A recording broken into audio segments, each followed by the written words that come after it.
भाई लोग देखो तूप चला रहे, देखो ये देखो तो देख तो लाई मकान, इस मकान उड़ा ना, वो शर्मिला भाई देखो। आज का मौसम बहुत सुहाना हो रहा है, देखो भाई।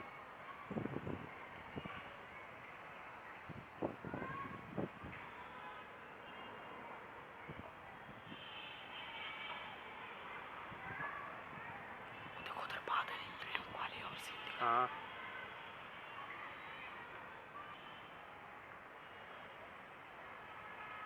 बहुत खतरनाक मौसम हो रहा है आज का। तकरीबन तकरीबन 10-15 दिन के बाद ऐसा मौसम हुआ है, बहुत ठंडा ठंडा। जब इतने दिन से बुरा हाल था गर्मी हमारे।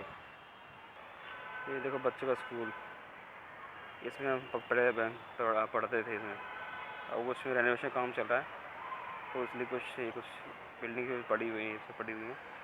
ये हमारे स्कूल की पुरानी बिल्डिंग है, ये वाली। ये नई बिल्डिंग है, इसे लाल रंग की। ये उससे ज़्यादा पुरानी है, जो छतरी से बन रखी है इनके ऊपर। और ये जो अभी कुछ 2 साल पहले बनी है बिल्डिंग, पीछे इसके जो पीछे बिल्डिंग है 2। और मतलब बारिश ज़्यादा हो रही है, आपको कैमरा बंद करना पड़ेगा शायद। कैमरा खटा,